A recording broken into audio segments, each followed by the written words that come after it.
Hi guys, welcome back sa aking mountain channel.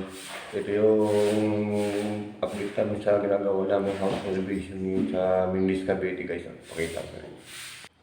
Ito yung tiles dito sa pangalawang unit. Yan lang. Pero dito. Tapos siro ko doon sa dodo sa ilalim. Tapos dito naman guys sa pangatlong unit finish na to. Yan. Ito naman yung CR. Maglalagay naman siya ng pintuan dito eh. Ito yung CR natin guys. Yan. Ito guys siya. Sagad. Ito yung shower. Yan o. Ayan. Okay na yan. So, hihintay na lang yung heater para ilagay dito. Kasi andito yung outlet niya. Ito yung heater. Ayan. Tapos yung magkukunik papuntang heater ay ito yun. Ayan. Kumbaga temporary lang to dito nilagay guys. Ito yung papuntang heater. Tapos yung isang flexible hose naman ganito, galing heater naman, papunta na dito. Para paglabas niya kung gamitin yung heater, mainit. Okay na sa ito guys. Nakagrout na rin ito. Yung flooring hindi pa. Mamaya na. Okay. Yung floor drain natin. Yung bowl, okay na to. Ayan guys, oh.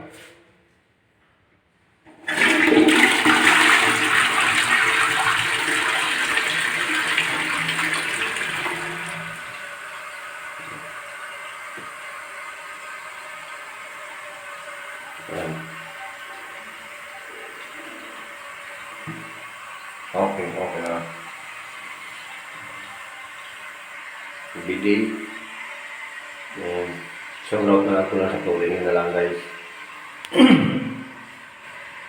Tapos sa pangatlong unit, magliliha pa.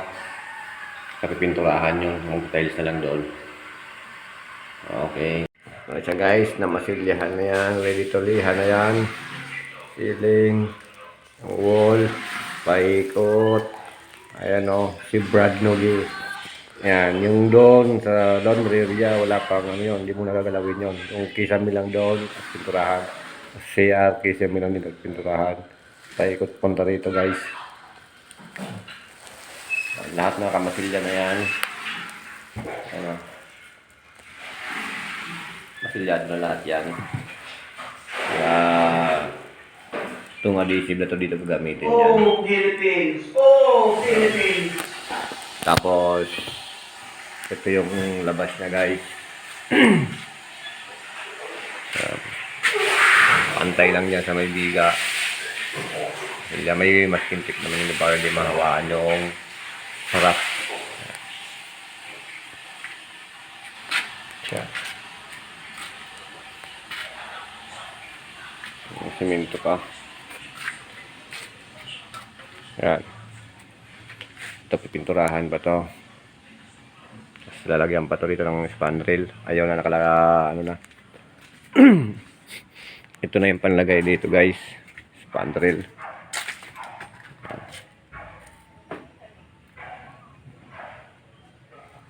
Yan, para dito yan. Okay. Ayaw magtrabaho. Ito guys, yung tiles natin dito sa pangalawang unit. Grout na lang ang kulang. Ano. Lahat yan. Tiles na rin. Yan. Grout na lang. Yan. Siya. Grout. May kunting pinturahan pa dyan. So, ito finish na rin to. Yan, finish na rin yan. Yan guys, okay na yan. Malinis yan. Tapos dito CR. Yan. Shower heater lang ang kulang yan.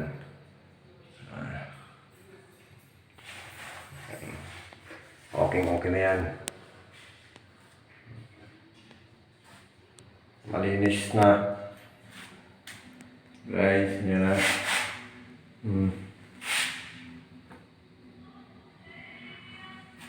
Goods na guys. Ayan, may bitala. Nakatayos din yan.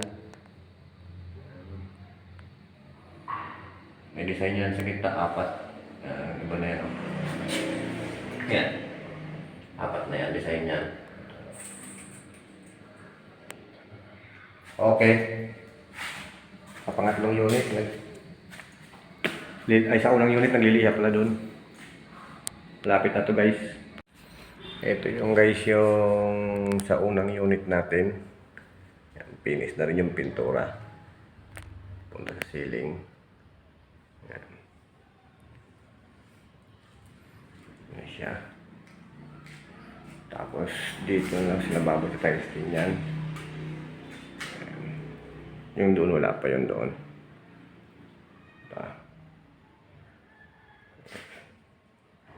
Finish na yan guys. Tiles na lang sa baba na rin.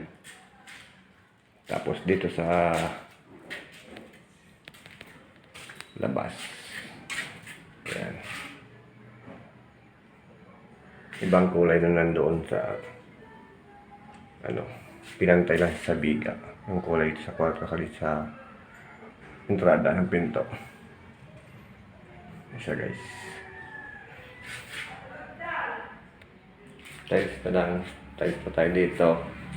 Tapos ito nga pala guys yung sa laylayan. Yan. Na siya. Saan na rin yung niya. Spandrel niya. Dulo.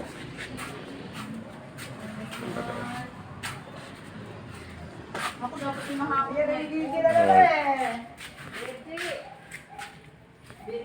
Okay.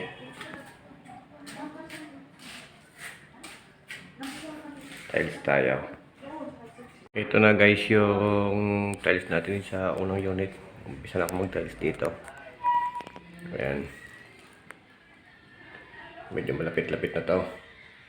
Pagkatapos mag-tiles, grout, tapos mag-baseboard pa tayo dito guys. Masyadong makapal dito. Ayan. Pagdating kasi doon sa may pintuan, banda yung may kulay green na yun. Halos napakalipis na yun. Halos 1/4 na yung palaman nun doon. Kaya, siyempre ginawa natin yung revelasyon niya. Ayan guys. Ito yan dito. Ayan. Tapos yan, yung sa lababo na naman. Wala ipang kalat dito guys ha. Masado. Tayos na yung lababo na yan. Ayan. Kaya, saan ulit para matapos na to. Mga siroto dito, yan oras sa eskwala yung lote ha. Pagdating doon matulis na doon, pagdating dito, laki na yan dito. Okay guys, trabaho muna ako. Yan guys, yun muna yung update namin sa ginagawa namin house renovation dito sa Mindis, Cavite. Maraming salamat nga pala guys sa inyong walang sawang suporta sa aking munting channel.